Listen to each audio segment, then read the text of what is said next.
बेनकाब किस्त नंबर 50। ठीक है, मैं ये फाइल ले जाता हूँ। और फिर इसने फाइल उठाकर इसके इब्तदाई सफ़ों का मुताला शुरू कर दिया।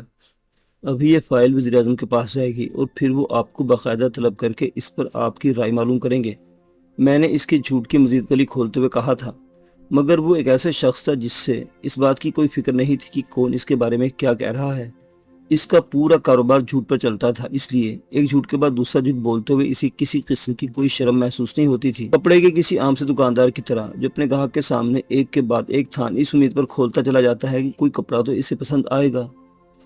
तो सर, आप मुझे इसकी फोटोस्टेट करवा दें। वैसे हमारी सरसरी तौर पर तो बात हो चुकी है और उन्होंने बता दिया था कि वो किस तरह का नया कानून पेश करना चाहते हैं। अडवाणी ने झूठ का पहला थान मुझसे धोने के बाद दूसरा थान खोलते हुए कहा, मिस्टर अडवाणी, आप यहीं बैठकर इसका मुताला करें, क्योंकि ये बात भी खुफिया है कि हम इस तरह का कोई बिल असेंबली में ला रहे हैं जिसका मकसद इसके सिवा और कुछ नहीं है कि इमरजेंसी के दौरान प्रेस पर आयद की जाने वाली तमाम पाबंदियां खत्म की जा रही हैं। मैंने इसका दूसरा झूठ भी इसे वापस कर दिया था। अच्छा ठीक है, इसे कुछ न समझते हुए कहा। अब वहाँ बैठकर ज्यादा आराम से इस फाइल का मुताला कर सकेंगे। मैंने अपने ही कमरे में रखे हुए सोफों की जानिब इशारा करते हुए कहा। यहाँ तो बार बार टेलीफोन की बजने वाली घंटी आपको डिस्टर्ब करती रहेंगी। मुझे मालूम था कि वो फाइल के कागजात को उलटने पलटने के सिवा कुछ भी नहीं कर सकता, लेकिन इसके बावजूद मैं इसे एहसास दिलाना चाहता था कि मैं इससे कहीं ज्यादा अहम आदमी हूँ। हाँ, ये ज्यादा बेहतर है। इसने इस तरह कहा था जैसे वाकई पूरी संजीदगी से इस फाइल को पढ़ने और इसमें खामियां निकालने में दिलचस्पी रखता हो। अडवाणी अपनी जगह से उठकर पूरी तरह बैठने नहीं पाया था कि टेलीफोन की घंटी बज गई। सर, मिस्टर अरुण प्रसाद आपसे बात करना चाहते हैं। सेक्रेटरी की आवाज़ रिसीवर पर सुनाई दी। बात कराओ, मैंने धड़कते दिल के साथ कहा और साथ ही अडवाणी पर एक नज़र डाली जो बज़ाहिर पूरी तंदही के साथ फाइल पढ़ने में मसरूफ था। इस एक फ़ोन कॉल पर मेरे पूरे सियासी मुस्तकबिल का दारोमदार है, मैंने धड़कते दिल के साथ सोचा। सिकंदर भाई मुबारक हो। फ़ोन पर अरुण प्रसाद की चहकती आवाज़ आई और मेरे ज़हन पर छाए हुए तमाम अंदेशे एक साथ ख़त्म हो गए। अदालत ने मेरी अबूरी ज़मानत मंजूर कर ली है। वो बहुत ज़्यादा खुश था। ये तो बड़ी अच्छी खबर सुनाई आपने, मैंने जवाब दिया, मगर मेरा जहन इसे तस्लीम करने के लिए अभी तक तैयार नहीं था कि आला अदालतों पर इस तरह दबाव डालकर अपनी पसंद के फैसले भी करवाए जा सकते हैं। ये सब आपकी कृपा है सिकंदर भाई। असल मुबारकबाद के मुस्तहिक तो आप हैं, जिन्होंने माजी की तमाम बातें भुलाकर मुझ पर इतना बड़ा एहसान किया है। अरुण प्रसाद की आवाज़ में एहसान मंदी से दबी हुई थी। अरे, आप भी किन बातों को ले बैठे? मैं अचानक अरुण प्रसाद का नाम लेते लेते रुक गया था। अडवाणी को मालूम नहीं होना चाहिए था कि अरुण प्रसाद की जमानत मेरा भी कुछ हिस्सा है। मैंने सोचा, ये कांति पूछने है कि आप हमारी तरफ आ रहे हैं या हम आपकी तरफ आए। तो इसका मतलब है कांति अदालत में भी इसके साथ गया था। मैंने सोचा, मगर साथ ही सोचकर खुशी भी हुई कि मंजर आम पर अरुण प्रसाद के साथ कांति की दोस्ती मुझे मुकम्मल तौर पर महफूज कर गई थी। अब मैं नहायत इत्मीनान से कह सकता था कि मेरा इस पूरे वाक़े से कोई ताल्लुक नहीं है। नहीं, फिलहाल तो मैं बहुत मसरूफ़ हूँ, मैंने उधर तराशते हुए कहा। अडवाणी साहिब आए हुए हैं, इनसे एक बहुत ज़रूरी मसले पर बात करनी है। मैंने इन्हें बता दिया था कि फ़िलहाल वो इस तरफ ना आए क्योंकि इनका मुखालिफ मेरे साथ मौजूद है। अच्छा, समझ गया। उस जानिब से आवाज़ आई। मैं जैसे ही फारिग हूँगा आपसे खुद रब्ता करूँगा, मैंने गुफ्तगू को मुख्तसर करते हुए कहा। ठीक है, हम आपका होटल के कमरे में इंतज़ार करेंगे। वैसे मैं आज रात की फ़्लाइट से वापस जा रहा हूँ, इसने अपना प्रोग्राम बताते हुए कहा। ठीक है, हम लंच पर मुलाकात कर रहे हैं। तो यूँ रस्मी सी गुफ्तगू के बाद सिलसिला ख़त्म हो गया। इसे जब मालूम होगा कि इसकी तमाम मेहनत अकारा चली गई है तो इसका रद्दमल क्या होगा। मैंने अडवाणी के चेहरे पर नज़र डालते हुए सोचा। अपनी जानिब से पूरी कोशिश कर रहा था कि समझा जाए कि वो फाइल को पढ़ने और समझने में मसरूफ़ है, मगर मैं जानता था कि इसके कान मेरी ही जानिब मुतवज्जो हैं। सर, वज़ीर-ए-आज़म साहिब आपको पूरी तौर पर अपने दफ्तर में तलब कर रहे हैं। वज़ीर-ए-आज़म के दफ्तर से फ़ोन पर कहा गया और मैं अडवाणी से कहता हुआ मैं अभी वज़ीर-ए-आज़म के पास से आता हूँ रवाना हो गया। अलबत्ता बाहर निकलने से पहले मैंने इसे ज़रूर कह दिया था कि वो मेरा इंतज़ार ज़रूर करे। मैं इसकी अना पर एक और ज़रब लगाना चाहता था और यकीनन इसमें पूरी तरह कामयाब भी हुआ था, क्योंकि इस फिक्रे के बाद मैंने इसके चेहरे पर नापसंदीदगी के तासुरात उभरते देखे थे। मिराजी के दफ्तर में पुलिस के आला हुक्काम और वज़ीर दाखिला की मौजूदगी से मेरे ज़हन में पहला ख्याल यही आया कि इन सब तक कोर्ट के फैसले की इत्तला पहुँच गई है, मगर वहाँ तो मामला कानून की हुक्मरानी का नहीं बल्कि इसकी मज़ीद तौहीन का दरपेश था। आओ सिकंदर, मिराजी ने मुझे कमरे में दाखिल होता देखकर कहा। मुझे बताया गया था कि तुम अपने दफ्तर में नहीं हो। इनके लहजे में नाराज़गी थी। मैं तो सुबह से अपने दफ्तर में मौजूद हूँ, मैंने जवाब दिया। मुझे मालूम है, उन्होंने बदस्तूर खफगी का इजहार करते हुए कहा। इसके साथ ही मुझे अंदाज़ा हो गया कि इनकी नाराज़गी मुझसे नहीं बल्कि इन अफराद से है जो इन्हें गलत इत्तला पहुँचाने का बाइस बने थे, मगर अब तक मेरी समझ में इस हंगामी मीटिंग का सबब नहीं आ सका था। तुमने SP सिन्हा वाली रिपोर्टें देखी? आखिरकार उन्होंने मौजू पर आते हुए कहा, एसपी सिन्हा, मेरी जुबान से निकला। उसके साथ ही रात किरण के घर पर रूनमा होने वाले वाकयात ताज़ा हो गए। अलबत्ता मेरे लहजे में मौजूद हैरत ने मिराज जी पर यह वाज़ेह कर दिया था कि मुझे ताज़ातरीन हालात से आगाह नहीं रखा गया था। अब आप ये कहेंगे कि चूंकि सिकंदर साहिब अपने कमरे में नहीं थे इसलिए इन्हें रिपोर्टें मुहैया नहीं की जा सकी थी। मिराज जी ने प्रिंसिपल सेक्रेटरी की जानिब इस्तेफामी नजर से देखा। आम हालात में मिराज जी काफी ठंडे मिजाज के आदमी थे, लेकिन अपनी वाज़ेह हिदायत के बावजूद हुक्म अतूली का इन्हें बड़ा सख्त नोटिस लिया था। मैं भी इस बारे में तहकीकात का हुक्म देता हूँ। प्रिंसिपल सेक्रेटरी ने ब्यूरोक्रेसी के रटे रटाए जुमले दोहराते हुए कहा, मगर मेरे लिए बेहतरीन मौका था और मैं इसे ज़ाया नहीं करना चाहता था। ये बात मेरे इल्म में थी कि मुख्तलिफ एजेंसियाँ हर एक घंटे बाद वज़ीर आज़म को अपने अपने दायरे इख्तियार में रूनमा होने वाले वाक़यात के बारे में रिपोर्ट फराहम करती हैं, लेकिन मेरे पास आज तक इनकी कोई कापी नहीं पहुंची थी। मुझे बात भी मालूम थी कि सेक्रेटेरिएट में मौजूद तमाम ब्यूरोक्रेसी के अफराद एक इत्तेहाद कायम कर लिया जिसका सरगना प्रिंसिपल सेक्रेटरी था, क्योंकि मेरी मौजूदगी से इसके इख्तियारात बराह रास्त ज़र पड़ती थी। मुझे तो आज तक किसी भी किस्म की कोई रिपोर्ट मुहैया नहीं की गई थी। मैंने प्रिंसिपल सेक्रेटरी पर बराह रास्त वार करते हुए कहा, क्या? मिराज जी ने कहा। मिराज जी ने क्या को तवील करते हुए कहा था, मैं पूरी तौर पर इसकी छानबीन का हुक्म दे देता हूँ सर। प्रिंसिपल सेक्रेटरी अपने दिफा में मिराज जी की जुबान से निकलने वाले किसी लफ्ज़ से पहले कह दिया, इस बारे में हम बाद में बात कर सकते हैं। मैंने मीटिंग में मौजूद अफराद के चेहरे पर उकताहट के तासुरात नोट करते हुए कहा, ठीक है सिकंदर, तब तक तुम इस फाइल को देखो, हम अभी अपनी मीटिंग जारी रखते हैं। मिराज जी ने अपने सामने रखी फाइल की जानिब इशारा करते हुए कहा और मैं इनके बिल्कुल पीछे रखी कुर्सी पर बैठ गया। जी गुप्ता साहिब, आप कुछ कह रहे थे। मिराज जी ने मीटिंग दोबारा से शुरू करते हुए सूट में मलबूस एक शख्स को मुखातिब किया था। जो कुछ मुझे कहना था वो मैं कह चुका हूँ। अब अगर सिन्हा साहिब के घर वाले इस पर तैयार नहीं हैं तो मैं इसके अलावा क्या कह सकता हूँ कि अपने बेटे की जान बचाने के लिए मैं आखिरी स्टेज पर जाने के लिए तैयार हूँ। तो ये शख्स बड़ी का बाप है जिसने सिन्हा को कत्ल किया था। सवाल सिर्फ सिन्हा साहिब के घर वालों का नहीं, पूरी पुलिस फोर्स में इस वाक़े से बगावत भी फैल सकती है कि एक शख्स ने इनके एसपी को जान से मार दिया है और इसके खिलाफ कोई कार्रवाई भी नहीं हुई। मेरे ख्याल मीटिंग की कार्रवाई की जानिब थे, मगर मेरी नजरें इंटेलिजेंस की फराहम करदा सिन्हा मर्डर केस की रिपोर्ट पढ़ने में बड़ी तेजी से मसरूफ थी। रिपोर्ट में वाक़यात इस तरह बयान नहीं किए गए थे जिस तरह रात किरण के घर पर इस लड़की ने बयान किए थे, बल्कि काफ़ी उलझे हुए थे। मगर दिलचस्प बात यह थी कि इसमें इस बात का कोई जिक्र नहीं था कि वहाँ अय्याशी की महफिल बपा थी, बल्कि इस सिलसिले में रिपोर्ट बिल्कुल खामोश थी।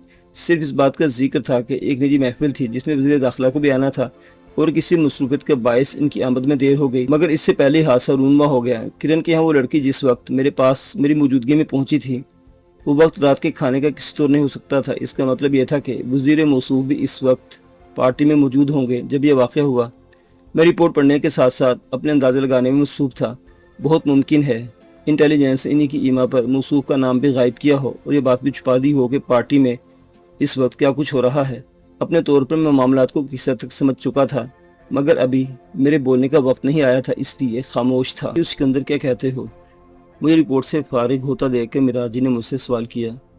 मेरे ख्याल से रिपोर्ट अधूरी और नामुकम्मल ही नहीं, बल्कि इसमें दानिस्ता कुछ गलत बातें कही गई हैं और कुछ हक़ाइक़ छुपा दिए गए हैं।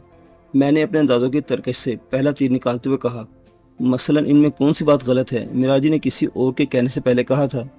अव्वल तो ये बात ही गलत है कि ये कोई आम सी तकरीब थी। मैंने दूसरा तीर चलाते हुए कहा, और साथ ही ये बात भी गलत है कि इस हादसे के वक्त वहाँ कौन कौन मौजूद था। मैंने एक और तीर चलाया और इसके साथ ही मैंने देखा मिराज जी के सिवा तमाम लोगों के चेहरों पर मेरे लिए कुछ अच्छे तासुरात नहीं थे, बल्कि कतई नज़र इन तमाम बातों के कि कौन वहाँ मौजूद था और कौन नहीं। मैं आपस रात से सिर्फ इतना कहना चाहूँगा कि बेहतर है कि किसी नतीजे पर पहुँच लिया जाए, वरना बात निकलेगी तो बहुत दूर तक जाएगी। इस बार मेरे मुखातिब वहाँ मौजूद तमाम अफराद थे। हम आपका मतलब नहीं समझे, आईजी ने खासे अक्खड़ लहजे में कहा था। मतलब ये है कि अगर ये बात प्रेस तक पहुंच गई तो फिर इस पर भी बात होगी कि वहाँ लड़कियां बल्कि तवाइफें क्यों मौजूद थीं, और अगर थी तो उनके नाम क्यों हज़फ किए गए, और फिर ये कि पुलिस अफसरान आए दिन इस तरह की सरगर्मी में क्यों शरीक होते हैं, जबकि इनका काम इन अड्डों की सरपरस्ती नहीं बल्कि इन्हें ख़त्म करना है। और ये भी कि बडी ने तो शराब के नशे में गोली चला दी, मगर क्या इस महफिल में वो अकेला शराबी था? बाकी अफराद क्या कर रहे थे, वगैरह वगैरह। इसलिए मैं ये अर्ज़ करना चाहता था कि आप ये कहना चाहते कि हम सिन्हा जी के कातिलों से समझौता कर लें। हक़ाइक़ का एक और रुख वाज़ नज़र आया तो एसपी सिन्हा का एक भाई जो खुद भी डीएसपी था और मीटिंग में शरीक था बोल पड़ा, ना करें और मरने वाले के लिए वो नेक नमी खरीद लें जो अखबार वाले उछालेंगे। मैंने एक बार फिर इसे धमकाने वाले अंदाज में कहा। इस थोड़ी सी देर में जब मैं रिपोर्ट पढ़ रहा था मुझे इस बात का अंदाज़ा हो गया था कि मिराज जी का पलड़ा किसी न किसी वजह से गुप्ता की जानिब झुक रहा था। मैं इसके बीवी बच्चों को क्या समझाऊंगा? इसने कुछ देर सोचने के बाद कहा, इस पर बात हो सकती है, آخر کچھ نہ کچھ تو سزا مجرم کو بھی ملنی چاہیے۔ میں نے اس بار اپنا رخ تبدیل کرتے ہوئے کہا۔ میرا جی میری گفتگو اس کے رد عمل سے کافی خوش نظر آ رہے تھے۔ اگر آپ مجھے آدھا گھنٹہ دیں، اسے اجازت لینے والے انداز میں کہا۔ ٹھیک ہے، تمام افراد کی جانب سے میں نے جواب دیتے ہوئے کہا تھا۔ اگر آپ اپنے گھر والوں کو یہ سمجھانے میں کامیاب ہو گئے کہ اگر وہ سمجھتے ہیں کہ وہ ملزم کو پھانسی تک پہنچا دیں گے تو ہمارے قانون میں اتنی خامیاں ہیں کہ اس سارے مرحلے میں بہت سر کھپانا پڑے گا اور مرنے والے کی دونوں لڑکیاں عدالت کی پیشیاں بھگتاتے ہوئے بوڑھی ہو جائیں گی، مگر سزا شاید پھر بھی نہ ہو سکے۔ دوسری صورت یہ ہے کہ میں نے اپنا فقرہ ادھورا چھوڑ دیا، میں آدھے گھنٹے کے بعد دوبارہ حاضر ہو جاؤں گا۔ اس نے جگہ سے اٹھتے ہوئے کہا۔ آدھا گھنٹہ نہیں بلکہ 2 گھنٹے بعد ہم دوبارہ یہاں جمع ہوں گے۔ میں نے اسے مزید وقت دیا تاکہ وہ آرام سے بات کر سکے۔ ڈی ایس پی میرے ساتھ ہی باہر نکلا اور میں اسے کونے میں الگ لے گیا۔ جو بات میں نہیں کہہ سکا تھا اب یہاں کہہ رہا ہوں کہ سنہا صاحب یوں بھی زیر عتاب آ چکے تھے، اور آج کل میں جانتا ہوں تمام صورتحال۔ ڈی ایس پی نے میری بات سمجھتے ہوئے کہا۔ حقیقت یہ ہے کہ بڑے بھیا سے بھابھی اور دونوں بچے بھی کچھ زیادہ خوش نہیں تھی، مگر ان کی اس المناک موت کی وجہ سے اب صورتحال ویسی نہیں رہی ہے۔ ڈی ایس پی کافی معقول آدمی نظر آ رہا تھا۔ میں اپنے دفتر میں موجود رہوں گا، اگر کوئی شخص درپیش ہو تو اگر کوئی مشکل درپیش ہو تو آپ مجھے فون کر سکتے ہیں۔ میں نے اپنی خدمات پیش کر دی تھی۔ شکریہ، بہت بہت، میں جا کر دیکھتا ہوں کہ بات کہاں تک بن سکتی ہے۔ وہ مجھ سے ہاتھ ملا کر رخصت ہو گیا اور میں سوچ تو اپنے کمرے میں واپس آ گیا کہ ایسی زندگی کا بھی کیا فائدہ کہ آدمی مر جائے تو ایک آدمی بھی ایسا نہ ہو جو مرنے والے کے لیے پورے خلوص کے ساتھ 2 آنسو بہا سکے۔ سرمایہ دار گپتا وہی میراج جی کے دفتر میں رہ گیا تھا اور یہاں میرے دفتر میں اڈوانی میرا انتظار کر رہا تھا۔ کوئی خاص بات؟ اس نے میرے کمرے میں داخل ہوتے اس طرح سوال کیا جیسے میں انسان کے چاند پر اترنے کی کوئی خبر لینے گیا تھا۔ کوئی خاص نہیں، میں نے سرسری سے اندازہ اپناتے ہوئے کہا۔ ایس پی سنہا کے قتل کا مسئلہ تھا۔ میں نے اسے اپنی اہمیت سے آگاہ کرنے کی غرض سے کہا۔ ہاں، وہ کیا معاملہ ہے؟ کچھ اڑتی ہوئی سی خبر میرے کانوں تک بھی آئی ہے۔ میں اڈوانی کو گھورنے کے علاوہ کیا کر سکتا تھا؟ آپ تک کیا خبر آئی ہے؟ میں نے مزاق اڑانے والے انداز میں کہا۔ یہی کہ ایس پی سنہا کا کسی نے مرڈر کر دیا ہے۔ اس کی اتنی تکی بات سن کر میری سمجھ میں نہیں آیا کہ میں کہہ لگاؤں اس کے سر پر جوتوں کی برسات کر دوں۔ بہتر ہم وہ کام کر لیں جس کے لیے آپ آئے ہیں، میں نے خود پر ضبط کرتے ہوئے کہا۔ فائل تو میں نے دیکھ لی ہے، ایڈوانی نے افسرانہ شان دکھاتے ہوئے کہا، اور مجھے اس پر کوئی اعتراض نہیں ہے۔ میں ایک بار پھر دل میں اس کی اس حرکت پر ہنس پڑا، مگر یہ خیال رہے کہ ابھی یہ معاملہ پریس تک نہیں جائے گا کہ ہم اس طرح کا کوئی بل اسمبلی میں لا رہے ہیں۔ میں نے اسے خصوصی ہدایت دیتے ہوئے کہا۔ ایڈوانی اپنی جگہ سے جانے کو اٹھا ہی تھا کہ گپتا میراج جی کے سیکرٹری کے ساتھ کمرے میں داخل ہوا۔ اسے دیکھتے ایڈوانی نے اپنا ارادہ ملتوی کر دیا۔ سکندر صاحب، گپتا صاحب آپ سے ملنا چاہتے ہیں۔ سیکریٹری نے گپتا کی آمد کا مقصد بتاتے ہوئے کہا۔ خود گپتا کی اپنی حالت یہ تھی کہ اس کی گردن میں اب تک کوئی خم نہیں آیا تھا۔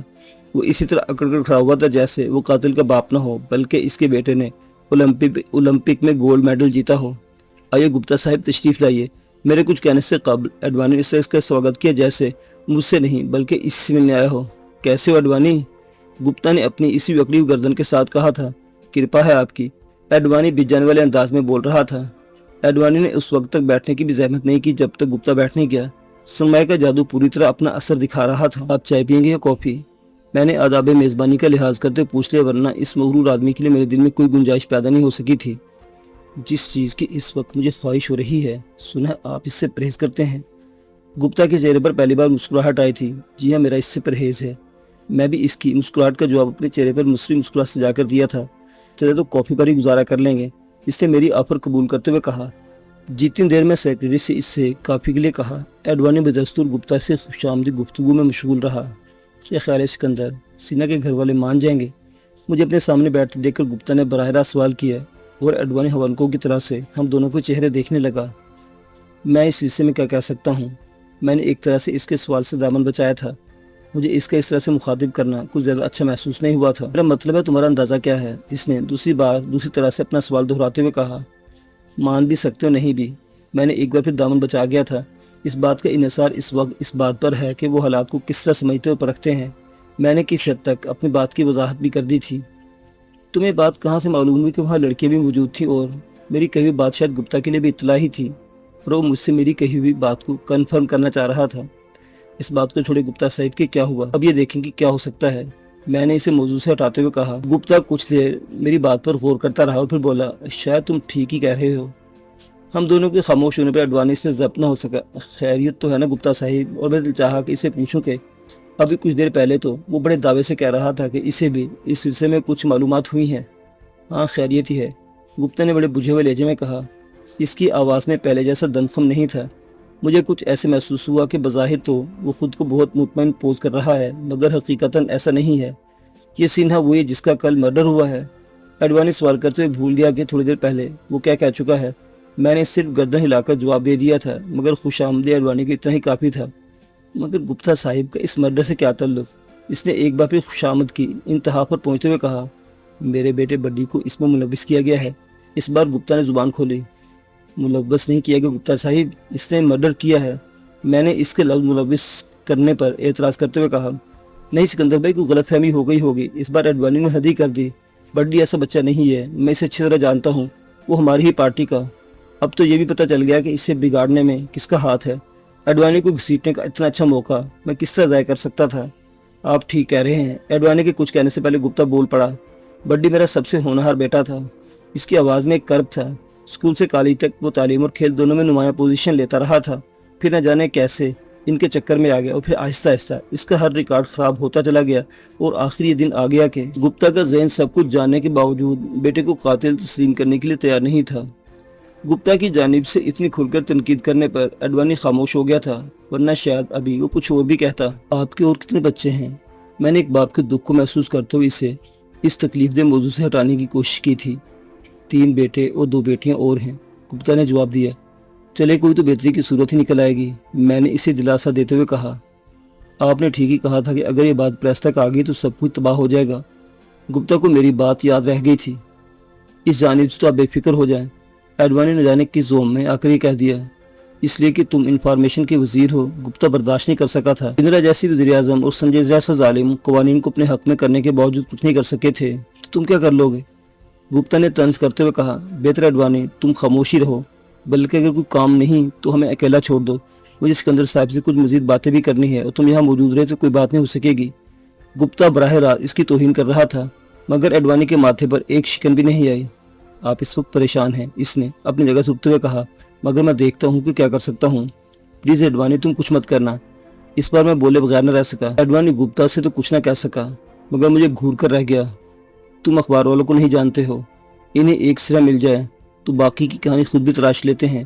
میں نے اسے سمجھانے والے انداز میں کہا تھا، مگر وہ اس کا کچھ اور ہی مطلب لے بیٹھا۔ آپ گپتا صاحب کو چند دنوں سے جانتے ہیں، مگر ہمارے تو ان سے بہت پرانے مراسم ہیں۔ اگر آج انہیں ہماری ضرورت پڑ گئی ہے تو ہم کیسے پیچھے ہٹ سکتے ہیں؟ آخر ہمارا بھی تو کوئی فرض ہے۔ اس کا انداز تقریر کرنے والا تھا۔